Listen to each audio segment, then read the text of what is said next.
Bueno, ahora sí, no, nuevamente buenos días. Mi nombre es Henry Romero. El día de hoy vamos a hablar de modalidades de imagen en la neuroradiología, una introducción para comprender cómo se adquieren las imágenes y cómo debemos valorarlas de forma sistemática. Pues para no ser largo el cuento, en la historia fue complicado poder valorar el sistema nervioso. Y ese es un relato de Sir William Gowers, que escribió este libro, que era sobre las enfermedades del sistema nervioso en 1886 y 1888, en donde él hace referencia literal de que el sistema nervioso es casi completamente inaccesible para el examen directo. Las excepciones a esto son insignificantes. Puede verse la terminación de un nervio, el nervio óptico dentro del ojo, y algunos de los troncos nerviosos de las extremidades se pueden sentir, unos pocos como el cubital, y en el estado normal y otros cuando están agrandados en una enfermedad. Pues para ello significa que era complejo poder valorar a los pacientes sin poder detallar exactamente la localización o el tipo de lesión que estaban sufriendo. Y ello llevó a que se diera un desarrollo secuencial de ciertas cosas que llevaron al desarrollo de las modalidades de imagen actuales que nosotros conocemos.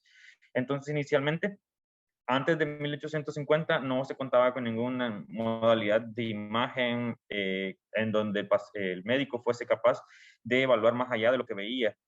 Únicamente fue hasta 1851 cuando se inventó el oftalmoscopio por Helmholtz, y esto llevó a que se pudiese valorar de forma externa la terminación del nervio óptico a nivel del globo ocular. Para ello, fue de mucha importancia, ya que aquí se podían reconocer patologías como el papiledema, que puede ser indicativo de hipertensión endocraniana. Después de ello, esto fue secuencialmente, hubieron ciertos avances, por ejemplo, el señor Broca, que todos lo hemos conocido y hemos escuchado hablar de él, fue uno de los primeros en que pudo localizar la sintomatología expresada por el paciente en una localización exacta del cerebro, y es ahí donde podemos ver que cuando se afecta el área de Broca, que se encuentra en la región del lóbulo frontal, en la región posterior, esto afecta la comunicación verbal del paciente, en donde no puede expresarse adecuadamente, ¿verdad? Además de ello, en 1876, Macewen, que fue un médico, él pudo diagnosticar de forma preliminar, antes de que el paciente falleciera, que tenía una hemorragia de tipo hematoma epidural.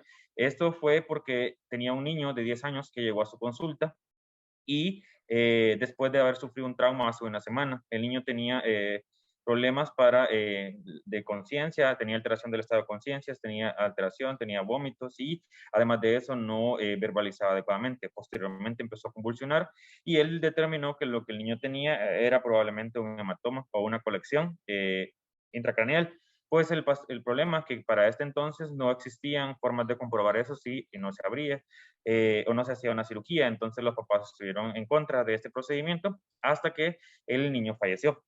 Pues así fue como él, después le permitieron hacer la autopsia y corroboró que existía en verdad un hematoma intracerebral, y todo eso lo pudo saber por la clínica y por la localización de las estructuras de forma sin estudios de imágenes, ¿verdad? Hasta 1895 que se descubren los rayos X por Röntgen, pero estos no eran aplicados en el diagnóstico de neuroradiología en la Gran Bretaña hasta en 1924. Pero fue Schuller, el padre de la neuroradiología, que fue un médico neuropsiquiatra que se dedicó a la imagen de neuroradiología, fue quien introdujo las técnicas de imagen por rayos X de cráneo que actualmente se utilizan, y él fue quien puso las bases para poder diagnosticar patologías por los hallazgos de imagen, ya que él, al ver que existían alteraciones de las calcificaciones de la glándula pineal, pudo determinar que si estaba o no alterada una estructura dentro del cerebro.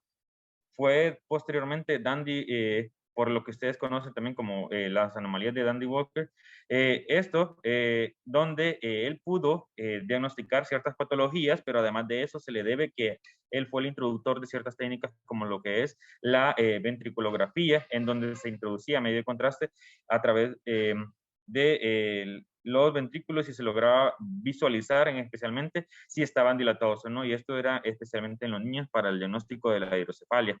Y además de eso, Dandy fue quien introdujo la neumoencefalografía, en donde a través de una punción lumbar se introducía aire dentro del canal raquídeo y se lograba visualizar la estructura anatómica interior. Estas son algunas imágenes, primero, de una ventriculografía en donde vemos una rayos X lateral de cráneo, en donde se le había introducido medio contraste a nivel del sistema ventricular, y vemos que se encuentra un poco de contraste hasta la zona de declive del ventrículo lateral y en el tercer ventrículo. Todo esto eran métodos de imagen bastante invasivos, pero eran los primeros acercamientos, además de la rayos X, que se realizaba para poder hacer el estudio de la estructura interna del cráneo. También está una imagen de la neumoencefalografía, en donde a través de la introducción del aire podían delimitar cómo al crear esa interfase entre el aire y la estructura anatómica interna podían visualizar los surcos y fisuras del encéfalo. Pero esto era inicialmente. Después de ello hubo un boom tecnológico y de desarrollo de las modalidades de imagen desde el momento del desarrollo de los rayos X en 1895. Luego, en 1956, se inventó el ultrasonido, pero este no fue aplicable al estudio del encéfalo hasta la década de 1970, en donde, 60, perdón, en donde ya se empezaron a hacer algunos ultrasonidos transfrontalarios en los niños. Posteriormente, también, en 1972, se inventó la tomografía por Sir Gottfried Hounsfield, que fue el pionero de esta modalidad de imagen y que a él se le debe mucho el desarrollo de la actualidad. Y siendo en esta década también de 1970, en donde se inventa la resonancia magnética, que son de las dos modalidades de imagen que actualmente se utilizan con mayor frecuencia y porque han demostrado su capacidad de identificar las lesiones y caracterizarlas. Entonces, cuando estamos hablando de modalidades de imagen del sistema nervioso central, debemos ser capaces primero de entender cuáles son los aspectos técnicos involucrados en la adquisición de estas imágenes. Y es para ello que al comprender los aspectos técnicos somos capaces de identificar artefactos como algo que no es una patología verdadera o de identificar alteraciones que en verdad lo son. Y entonces inicialmente vamos a hablar de la radiografía simple, ya que es cierto, ya no se utiliza con tanta frecuencia, pero siempre tiene cierta utilidad en algunos aspectos que vamos a repasar. Pues sí, ha ido en disminución la utilidad de la rayos X, pero esto se ha debido a que en muchos lugares ya existe la tomografía y la resonancia magnética. Y a eso ha hecho que la radiografía ya casi no se utilice para el diagnóstico de patologías del sistema nervioso central. Sin embargo, puede ser utilizable cuando no hay una tomografía o resonancia magnética disponible, en especial cuando estamos en búsqueda de cuerpos extraños o signos de maltrato infantil. Además de ello, si no se cuenta con una tomografía, inicialmente también podemos valorar las fracturas del cráneo y de la columna cervical por medio de una radiografía de cráneo, ya sea una P, una PA o una lateral. Especialmente son más para diagnóstico de lesiones óseas. Y estas son imágenes de rayos X, una proyección AP de cráneo en donde se logra valorar adecuadamente partes del el víscero cráneo, los senos paranasales y también la convexidad, en donde vemos algunas de las suturas visualizadas, como la sutura coronal y parte de la sutura sagital, y todo eso valorado según una sola radiografía.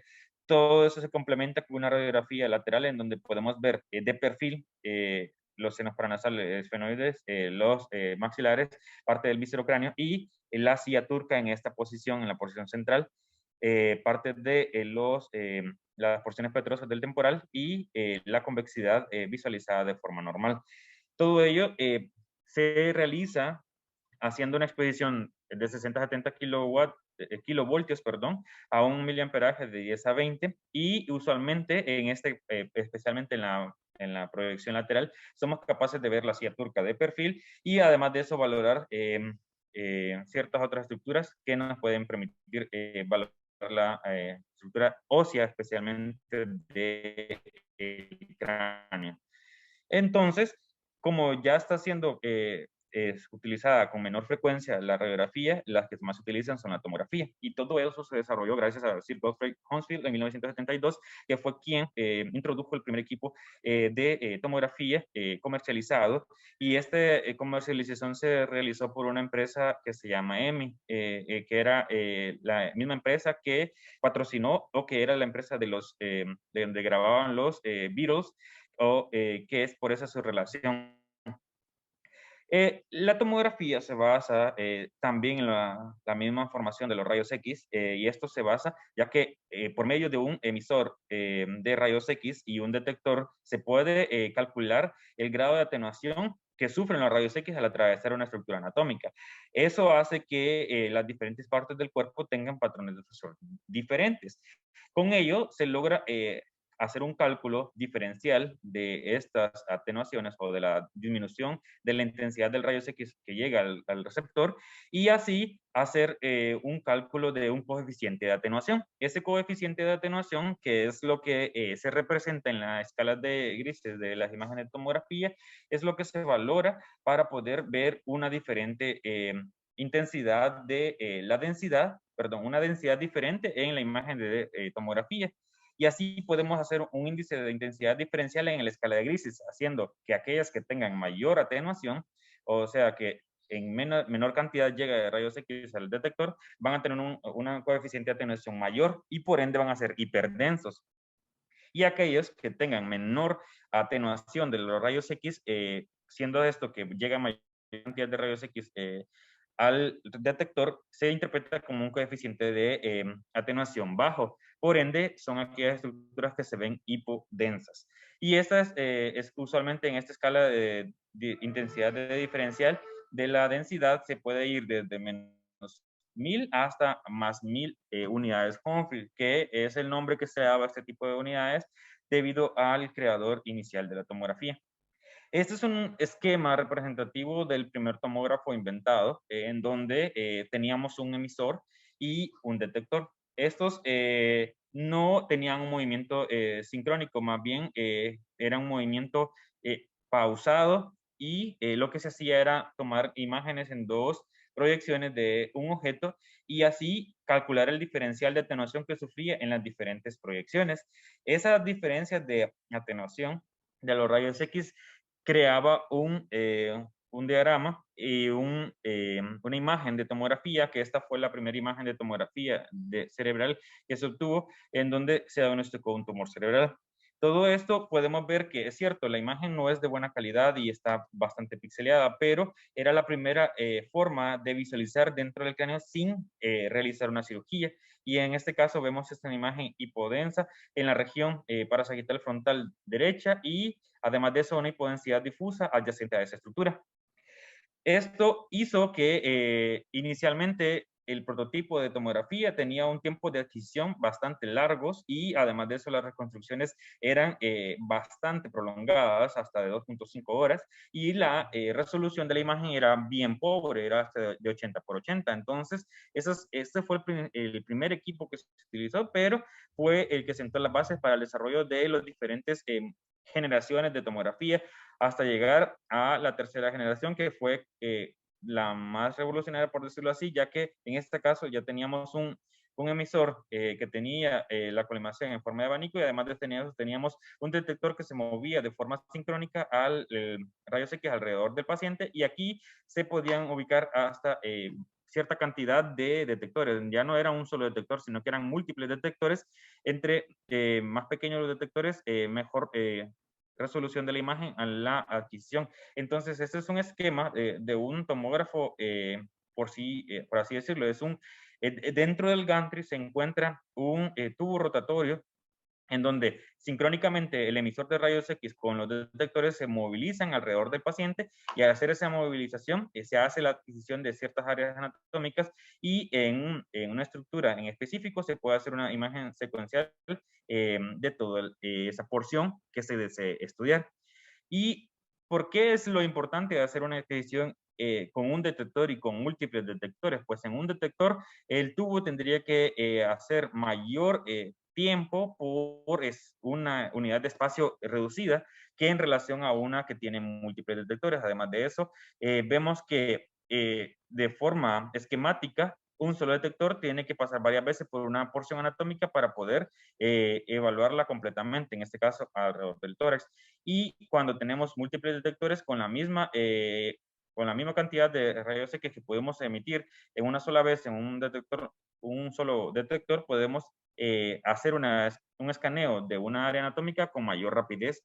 Eh, y todo esto usualmente nos va a permitir que la primera imagen que se obtenga de una tomografía sea una imagen de tomografía en el plano axial, no siendo, no habiendo adquisiciones en los otros planos, sino que los que existen de los diferentes planos, en el plano coronal y sagital, son reconstrucciones en base a adquisiciones axiales. Es por ello que debemos ser capaces de valorar las imágenes en los planos axiales. En este caso es una imagen de tomografía del cerebro en el plano axial, en la ventana de cerebro, que en donde vemos cómo se logra ver que la parte del hueso, como hemos mencionado, tiene mayor atenuación y por eso se interpreta como algo hiperdenso o blanco.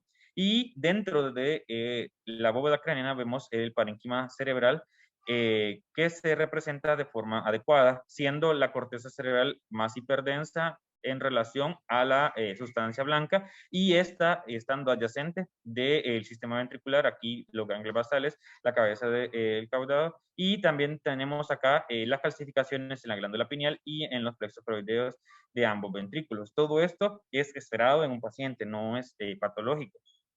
Pero después de que tenemos una imagen en el plano axial, debemos ser capaces de entender cómo se da una reconstrucción en base a esta imagen. Es por ello que al tener una matriz de 520 por 520, que es una que da una adecuada resolución, podemos identificar dos elementos básicos. Un píxel es una imagen elemental o un elemento más pequeño que conforma una imagen en 2D. Significa que cualquier imagen que nosotros vemos en dos dimensiones está representada por su elemento más básico, que es el píxel, que es lo que hemos escuchado hablar cuando hablamos de megapíxeles, como en las fotografías.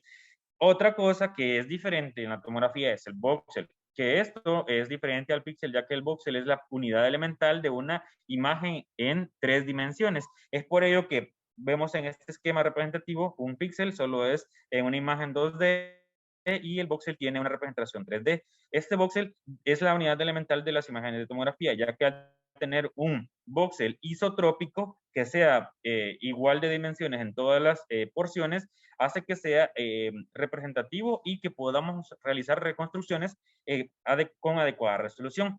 Sin embargo, cuando existen voxels anisotrópicos, significa que no son de las mismas dimensiones en las diferentes porciones. Eso hace que las reconstrucciones sean bastante pixeleadas y por ende no son adecuadamente valorables. Así, siendo necesario un voxel isotrópico o de iguales dimensiones en todas sus porciones para poder hacer una reconstrucción adecuadamente valorada. Entonces, sabiendo que obtenemos una imagen en el plano axial, de esta imagen en el plano axial se reconstruye una imagen en el plano coronal, por ejemplo, y ese ejemplo a nivel de los senos paranasales, vemos que en la adquisición axial se encontró que habían alteraciones a nivel de senos paranasales y al realizar la reconstrucción en el plano coronal siempre en la misma porción anatómica, vemos de mejor manera representada la anatomía de esa porción anatómica, siendo el seno frontal en la región superior, las etmoides en la región media y los senomaxilares en la región inferior, siendo el seno maxilar del lado derecho ocupado por material y además de eso vemos los cornetes nasales. Esta es una reconstrucción en el plano coronal. Pero sabemos que además de eso también podemos hacer reconstrucciones en el plano coronal y esto era un paciente que había sufrido un trauma reciente y se estaba siendo valorado por TEC. Vemos que de las imágenes en el plano axial pues, somos capaces de reconstruir en el plano sagital viendo así las estructuras óseas alrededor de la bóveda craneana y representar de forma anatómica las estructuras intracraneales, por ejemplo, las cisternas de la base, el, el tallo cerebral, el cerebelo, los cuartos ventrículos, partes de cerebro y los hemisferios en sus diferentes porciones, frontal, parietal y también el lóbulo occipital. también se puede realizar una reconstrucción del plano coronal y siendo siempre representativas de la forma anatómica. Y esas imágenes tienen adecuada resolución. Y en esta imagen podemos ser capaces de que existe aumento del volumen y la atenuación de los tejidos blandos de la región temporal del lado izquierdo. Ahora, pero todo eso es importante conocerlo, pero además es importante reconocer que las densidades en la tomografía van a determinar cómo se va a visualizar estas estructuras dentro del cráneo. Entonces tenemos que en la escala de -1000 a +1000 unidades Hounsfield, tenemos en el medio la densidad del agua que representa el valor 0. Esta densidad del 0 es la porción media y tenemos que aquellas que tengan menor densidad que el agua pueden ser desde la grasa, desde -60 a -100, hasta el aire. Por ejemplo, el pulmón puede tener, como contiene principalmente aire, tiene densidades de -1000, de -500, y el aire como tal de -1000. Y posteriormente el tejido blando, que es donde se encuentra el rango del tejido encefálico, es de +40 a +80 unidades Hounsfield, y el hueso, siendo la cosa más dura encontrada de forma normal a nivel del cuerpo, es aproximadamente de 400 a más 1000 UH. Esto significa que estos son representados como algo hiperdenso o blanco en las imágenes, y estos son representados como algo hipodenso o oscuro en términos generales de la clase. Entonces, pero en el cerebro, ¿para qué me sirve esto? Pues la sustancia blanca y la sustancia gris, como son tejidos blandos, tienen una densidad que suele rondar de 30 a 50 UH de forma normal, siendo un poco más hiperdenso la corteza o la sustancia gris. Los hematomas, que son una de las principales patologías con las que nos enfrentamos, son aquellas colecciones de sangre intracraneales, ya sea epidurales, subdurales o intraparenquimatosas, que tienen densidades superiores a la de tejidos blandos. Usualmente pueden rondar desde los 50 hasta los 80 UH. Las clasificaciones, que son algo también normal y esperado en ciertos casos, como las fisiológicas a nivel de la glándula pineal y los plexos coroideos, pueden representar densidades de hasta 150 UH. Sin embargo, también la tomografía es más específica para la valoración de las clasificaciones, ya que cuando existen tumores, por ejemplo, el oligodendroglioma, que tiene clasificaciones en su interior, somos capaces de detallarlas con mejor capacidad en la tomografía.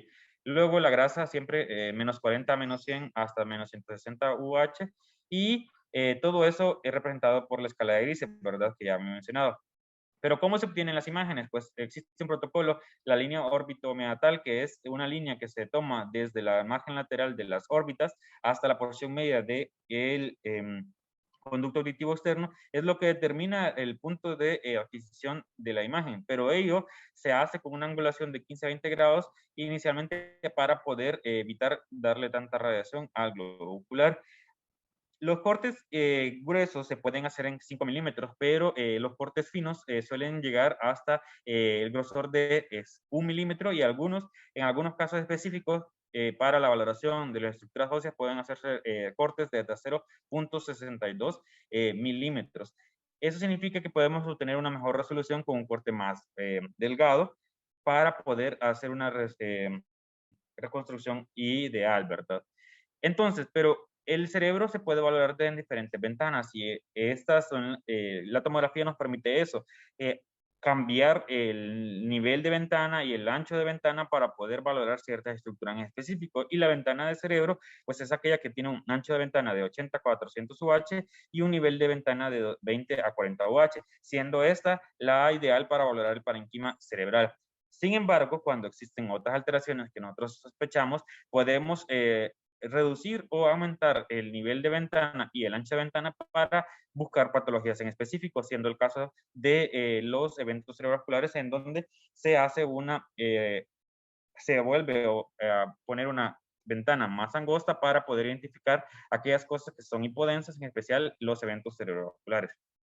También existe la ventana de estructuras óseas, y en este caso es una imagen de tomografía en el plano axial en la ventana de hueso, para poder valorar adecuadamente únicamente las estructuras óseas. En esto, la ventana tiene un ancho de ventana hasta de 1500 y un nivel de hasta 300 UH. Y en esta podemos reconocer de mejor manera las fracturas y traumatismos, trastornos inflamatorios, especialmente a nivel de los senos paranasales, la sinusitis, y a nivel de la columna cervical, fracturas y desplazamientos de los cuerpos vertebrales como la listesis, además de esos trastornos óseos a nivel de componente óseo. Entonces, teniendo eso en mente, podemos ser capaces de valorar que esta es una imagen de tomografía del plano axial en la ventana del cerebro y es valorada desde la porción caudal hacia la región craneal, siendo el nivel más bajo el nivel de C2 y llegando hasta la convexidad. Entonces, acá en la imagen de la derecha también tenemos una imagen del mismo paciente, pero en este caso siendo la valoración en la ventana de hueso. Y acá podemos obtener que al valorar las diferentes ventanas de la tomografía, somos capaces de delimitar e identificar las patologías que se encuentran en ese paciente, ya sea traumas, eventos cerebrovasculares u otras patologías que puedan estar en ese paciente. Pero ¿para qué me sirve la tomografía? Pues las aplicaciones son vastas y puede ir desde los traumatismos, hemorragia, calcificaciones, evaluación inicial de búsqueda de tumores, lesiones óseas y condroides y la valoración por medio de las estructuras vasculares de la angiotomografía. Al inyectar un medio de contraste intravenoso y aplicar un protocolo de angiotomografía, somos capaces de identificar lesiones vasculares, estenosis, lesiones en general de la estructura vascular. Y la perfusión también se está utilizando para la valoración de los eventos cerebrovasculares, especialmente aquellos para valorar la verdadera zona de isquemia y la zona de penumbra, para dar manejos en el momento adecuado, ¿verdad? Entonces, estas son imágenes de tomografía de las diferentes patologías que he mencionado. Uno es un hematoma epidural con la forma de lente biconvexa que tenemos en la región parietal del lado derecho, asociada a cambios inflamatorios de los tejidos blandos y que al ser valorado de forma sistemática también en la ventana ósea, vemos que la mayoría de los hematomas epidurales están representados también con una fractura en más del 90% de los casos.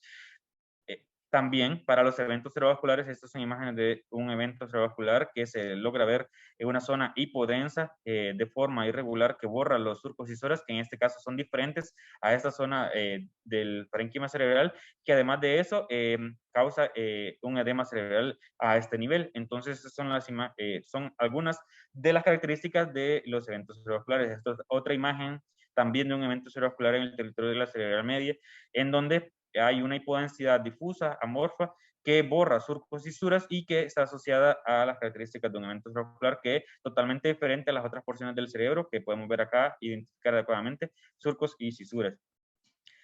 También para valorar tumores intracraneales, como es el ejemplo de esta lesión hiperdensa en la base del cráneo, que se corroboró que era un meningioma asociado a marcado edema cerebral a ese nivel. Luego, también para valorar la hidrocefalia, esto es una imagen de tomografía en una reconstrucción en el plano coronal, donde vemos la dilatación de los ventrículos y de las astas temporales, que son un indicativo de hidrocefalia.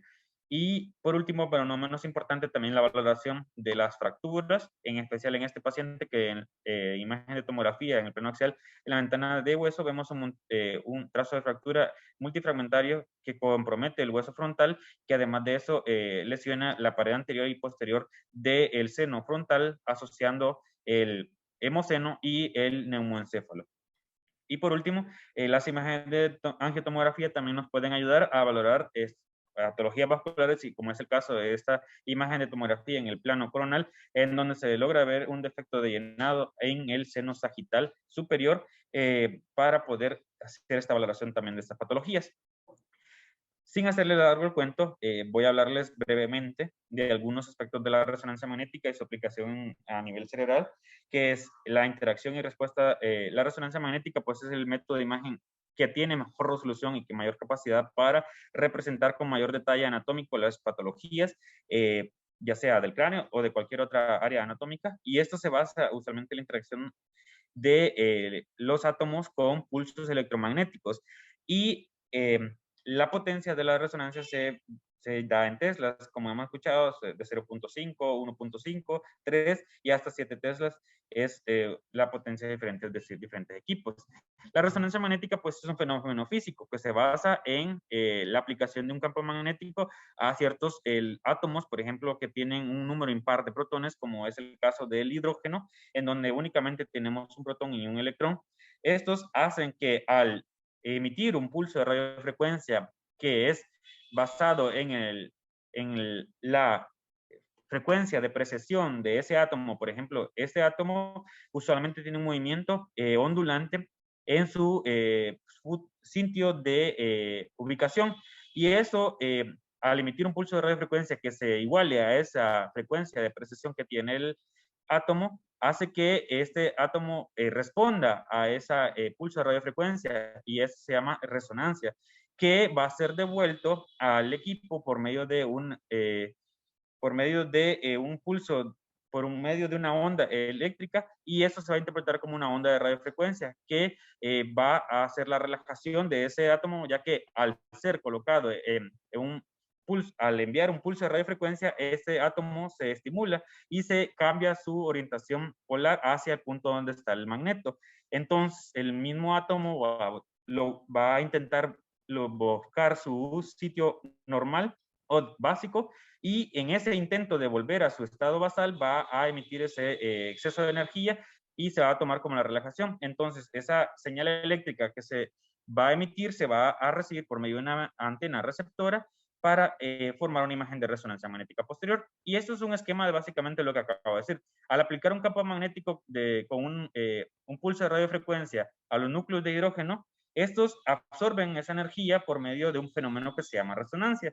Y al intentar volver a su estado basal, liberan esa energía por medio de un fenómeno que se llama relajación. Esa señal eléctrica que emiten se interpreta para formar imágenes de resonancia magnética y para formar imágenes de espectroscopía. Ese es un esquema de cómo están los átomos de forma basal, en donde tienen una alineación básica, pero no está representando ningún vector ni está hacia ningún lado en específico, sino que las diferentes vectores de cada átomo se anulan entre sí, siendo ese valor de B0. Cuando se aplica ese pulso de radiofrecuencia, estos átomos que estaban primero de forma desalineada, se alienan cierta parte hacia el polo magnético que se le ha aplicado, y esto genera que estos átomos que son alineados puedan ser útiles para la formación de imágenes de resonancia magnética. Hay ciertos conceptos que hay que tener en cuenta, que cada vez que se aplica un pulso de radiofrecuencia, pues estos átomos tienen se les aplica una magnetización o una energía, y estos, para poder volver a su estado basal, van a tener diferentes comportamientos, y a eso se le llama también tiempos de relajación, ya sea un tiempo de relajación basado en T1 o un tiempo de relajación basado en T2, siendo el T1 el tiempo que tarda en recuperar el 63% de su magnetización longitudinal. Como usualmente si el átomo se encuentra en un ángulo, por ejemplo, digámoslo en esta línea, si se encuentra alineado hacia el eje de las XY, al ser emitido un pulso de radiofrecuencia, ese eje del átomo se cambia para un eje horizontal, y esa magnetización horizontal no es el estado basal del átomo, sino que es el estado longitudinal. Entonces, al intentar recuperar su estado longitudinal o volver a su punto inicial, va a recuperar su energía en este plano. Al recuperar el 63% de esa magnetización longitudinal, es cuando tiene un tiempo de relajación T1. El tiempo de relajación T2 es más bien al revés. En cambio, acá lo que se toma en cuenta es el tiempo, la pérdida de la magnetización horizontal, ya que el tiempo de relajación en T2 está basado en la relajación spin-spin, y en donde al ir cambiando desde su orientación horizontal a su orientación longitudinal, va perdiendo la energía que obtuvo en el plano horizontal. Al perder el 63% de su energía en el plano horizontal, únicamente queda con el 33,7%, y a esto se le llama relajación en T2.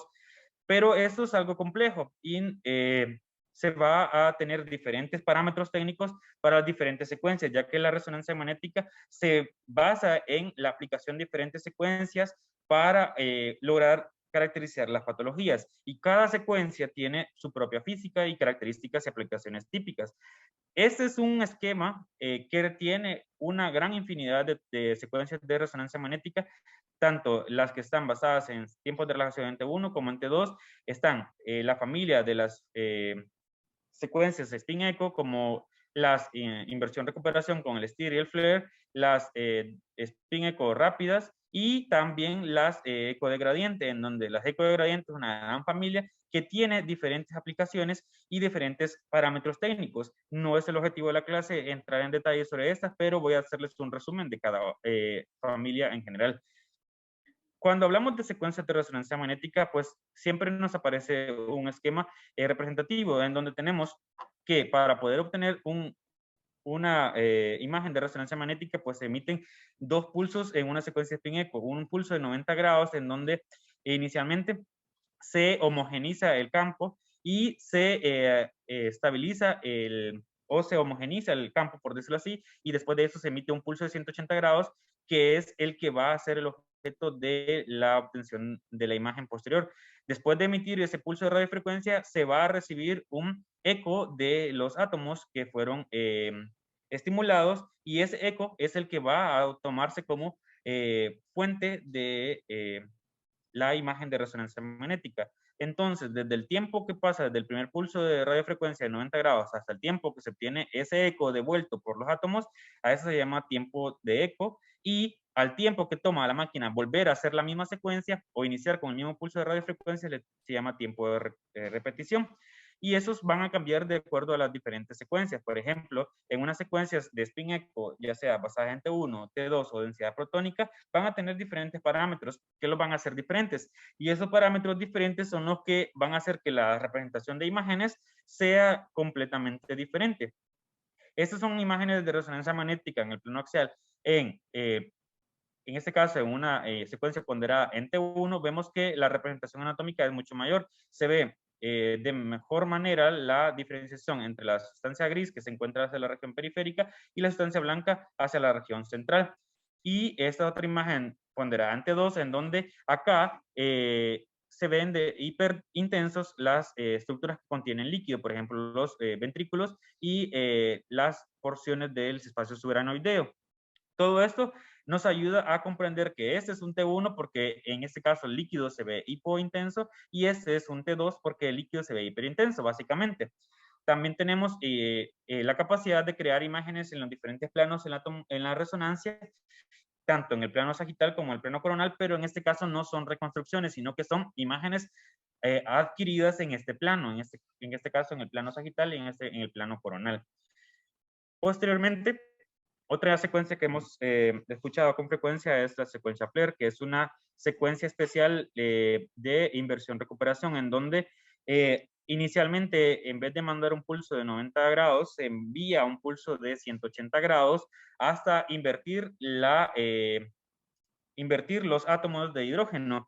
Y el tiempo en el que va a recuperar el agua, esa magnetización horizontal, es cuando se envía un pulso de radiofrecuencia anulando la señal del agua, permitiendo la adquisición de imágenes donde todo aquello que contenga agua libre no se vea hiperintenso en las imágenes de resonancia, sino que al tener una secuencia FLARE, lo que hacemos es que anulamos la señal del agua libre dentro del sistema ventricular y el espacio subaranoideo, pero deja el agua libre, el agua que se encuentra en el intersticio en forma de edema. Es por ello que el FLARE tiene múltiples aplicaciones a nivel de la neuroradiología y permite identificar las patologías que afectan la zona periventricular en especial y la sustancia blanca, siendo esto de gran valor, ya que puede ser la única representación de muchas patologías a nivel central. Entonces, estas imágenes de FLARE son en donde vemos, son imágenes de resonancia magnética en el plano axial, es una imagen en secuencia FLARE, las dos, y vemos que acá vemos el sistema ventricular tiene una señal hipointensa o oscura, y a nivel periventricular se encuentran estas hiperintensidades amorfas periventriculares que pueden ser el único hallazgo de una patología. Y este otro caso de otro paciente en donde vemos que únicamente se encuentran hiperintensidades de sustancia blanca, que puede ser, por ejemplo, la manifestación de las enfermedades desmielinizantes. Estas otras también son como introductorias, ¿verdad? Las secuencias eco de gradiente están basadas, en este caso, no en pulsos de radiofrecuencia para generar la imagen, sino en la colocación de gradientes a los átomos para poder obtener una imagen, siendo estas imágenes representativas.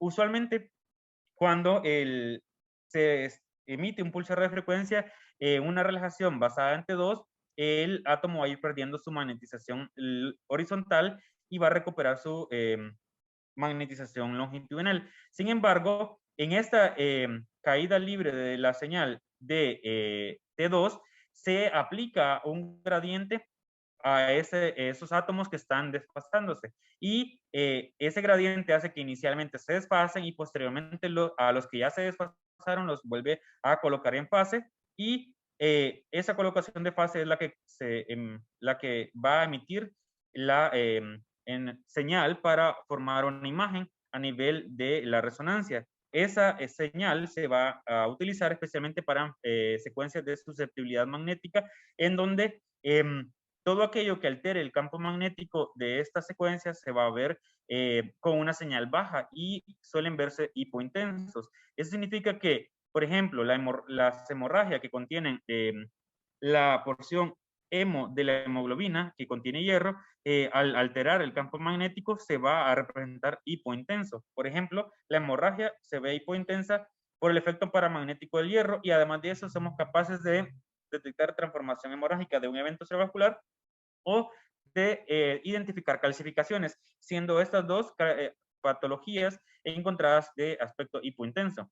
Son tres imágenes de resonancia magnética, en este caso de la misma paciente, estas dos, una paciente de 19 años, siendo estudiada por sospecha de metástasis de un coriocarcinoma, las cuales suelen ser de comportamiento hemorrágico. Se identificaron dos lesiones a nivel de la sustancia gris, bueno, en la unión córtico-subcortical, y esta se veía de aspecto hipointenso en la porción central, y la otra también se veía hipointenso en la porción central. Todas estas en una secuencia de susceptibilidad magnética como es la de eco de gradiente, suele representar hemorragia o calcificaciones, y siendo la patología de la paciente altamente sugestiva de metástasis hemorrágicas, pues es para ello lo que se dejó al final en el diagnóstico de este paciente. También podemos encontrar calcificaciones a nivel de los plexos coroideos, como hemos mencionado previamente, de forma normal, y estos se logran representar de forma hipointensas en las secuencias de susceptibilidad magnética como es el CRE.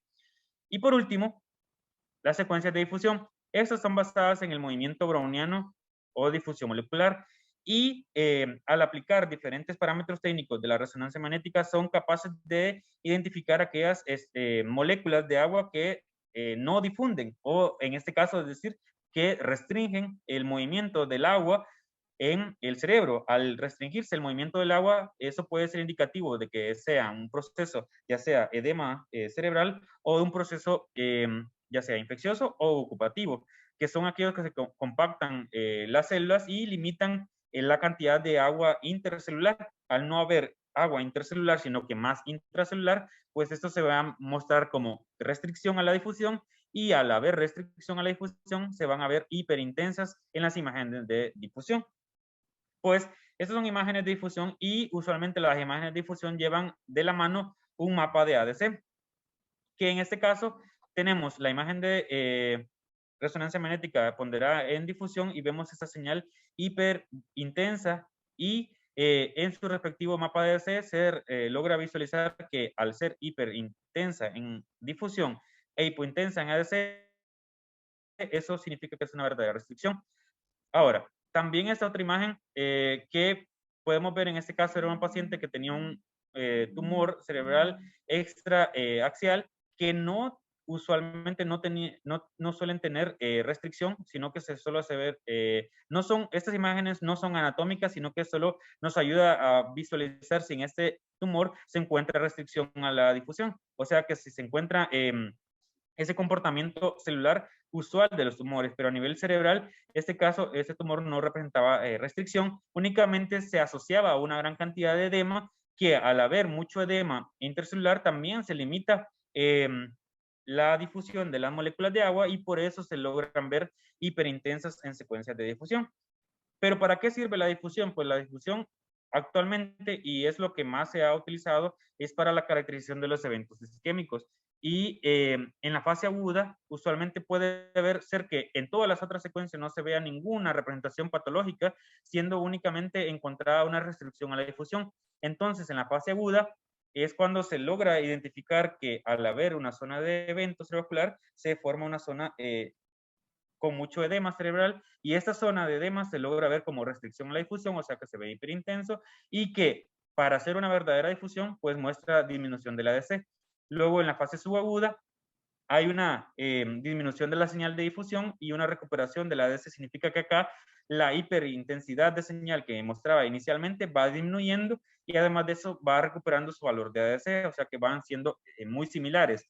Y cuando ya el evento está instaurado y es crónico, esa zona que sufrió edema, ese evento y edema, usualmente entra en una área de necrosis. Esa área de necrosis deja una zona quística que suele interpretarse como una área de encefalomalacia. Esas zonas de encefalomalacia, pues son áreas donde hay líquido y ese líquido no está limitado por ninguna estructura, sino que más bien se facilita la difusión de esa molécula de agua y además de eso aumenta el valor de ADC. Eso significa que ya no es algo agudo.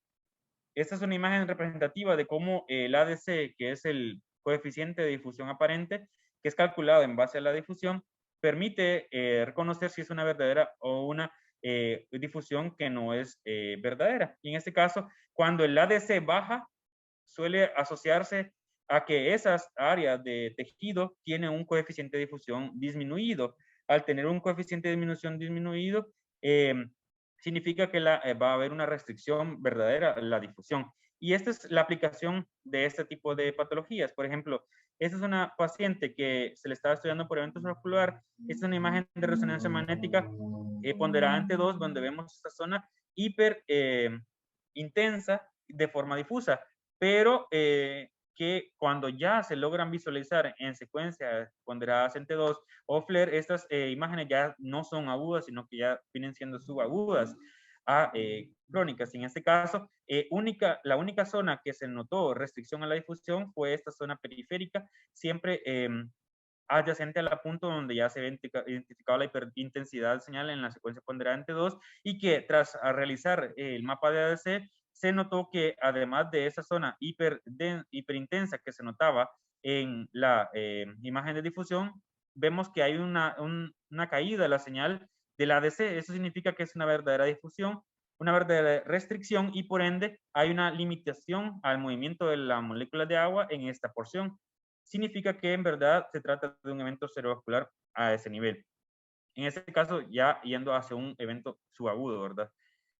Estas son algunas de las bibliografías que consulté para la clase y les dejo con esta calle que según a muchos puede ser cualquier calle visualizada en una área de Londres, pero sin embargo es la calle Abbey Road, que fue el objeto del cover de los últimos álbum de los Beatles, que fue la asociación histórica que mencioné, cuando siendo la empresa que publicó a los virus, que siendo la EMI Records, que fue la empresa de ellos, fue quien comercializó el primer equipo de resonancia magnética, perdón, de tomografía en 1972.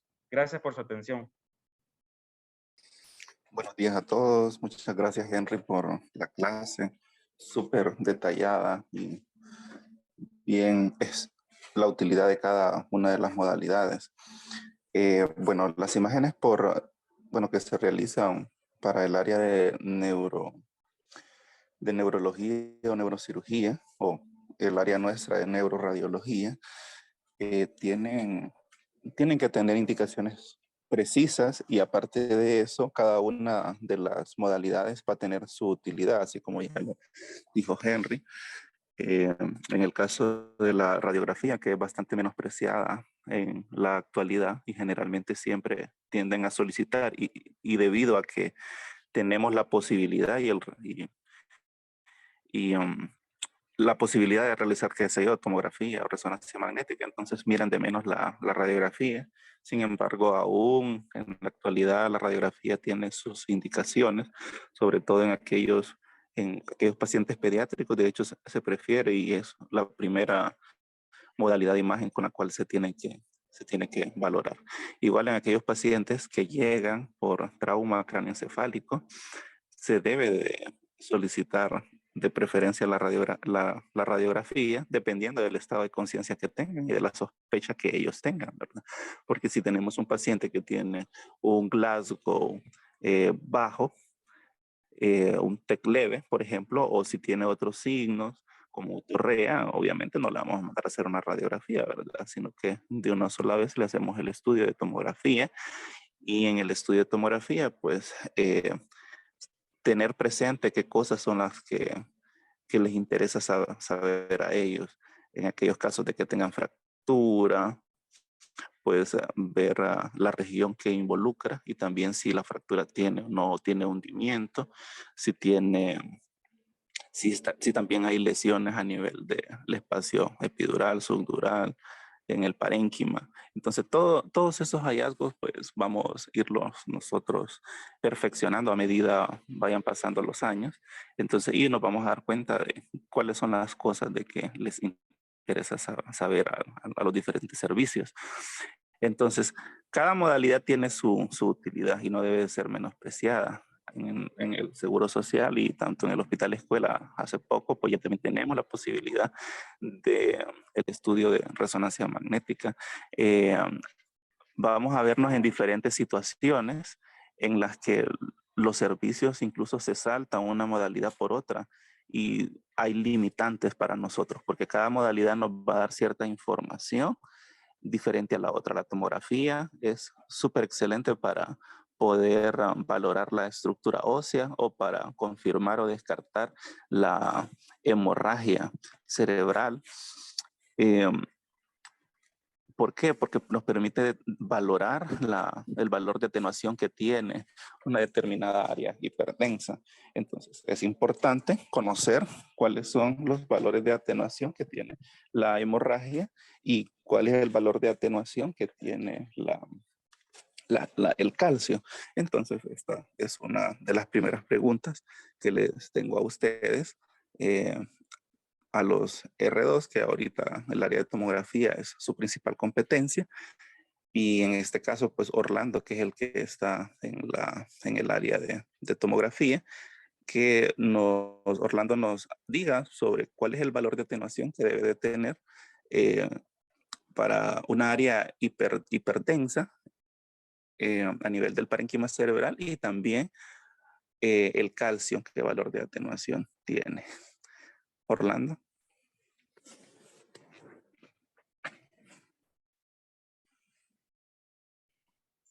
Hola, doctor, buenos días. Buenos días. Bueno, con respecto a cuando se considera que algo es hiperdenso, consideramos cero como la densidad nuestra, lo que está neutra, perdón. Lo que está por encima de cero se considera que es algo hiperdenso. Y para considerarlo que tiene una densidad similar a la del calcio, se considera que es una atenuación superior a los 130 unidades Hounsfield aproximadamente. ¿Y en el caso de la sangre? En el caso de la sangre es de 60 a 80. Sí, muy bien, es un aproximado. Entonces vemos de que el valor de atenuación que tengan las conexiones o diferentes áreas nos pueden decir si la lesión es cálcica o hemorrágica.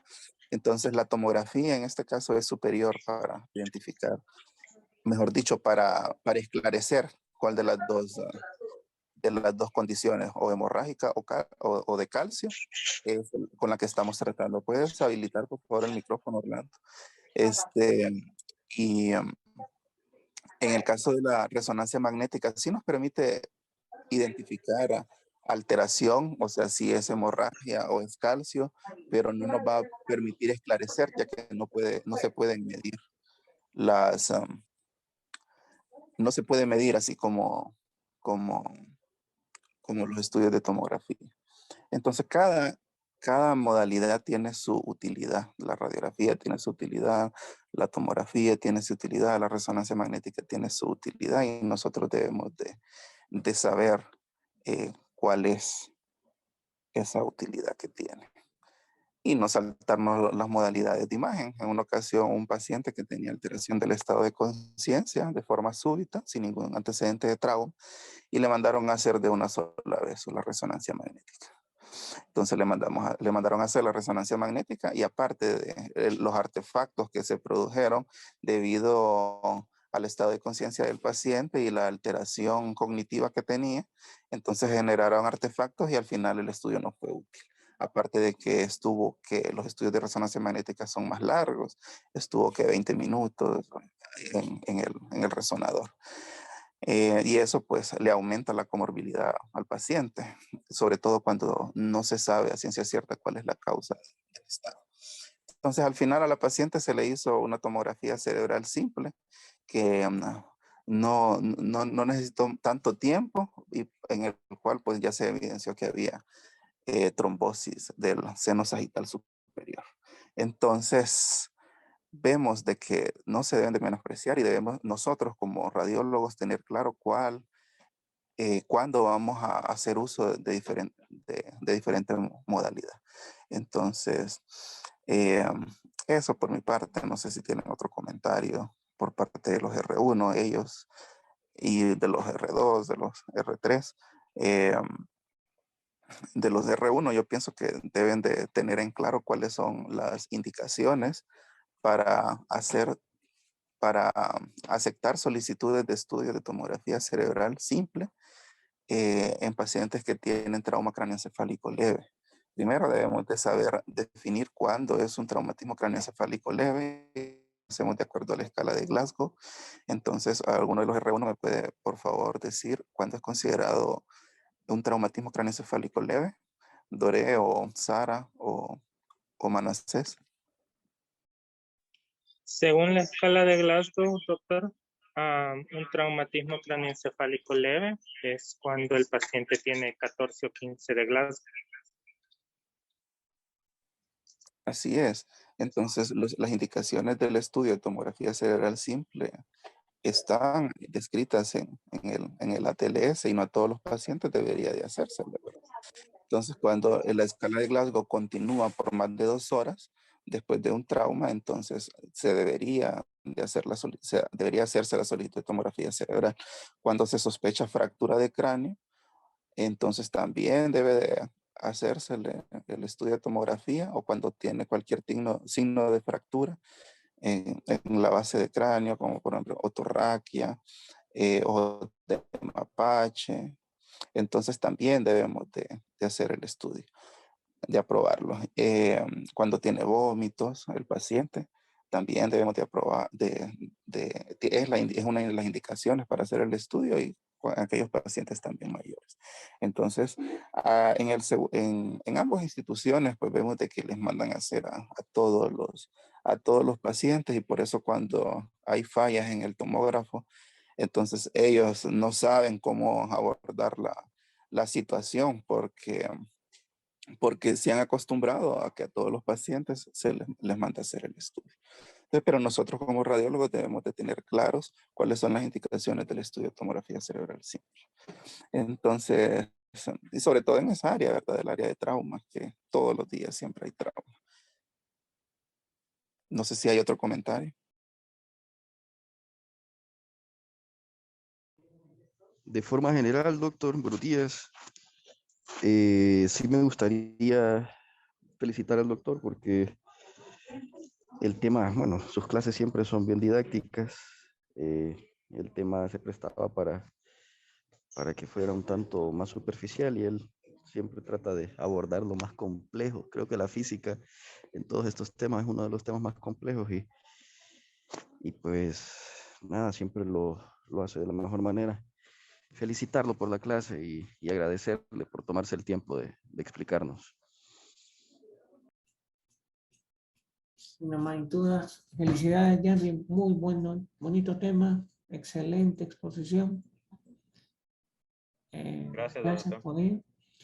Y concluimos con la clase del día de hoy. Feliz día a todos.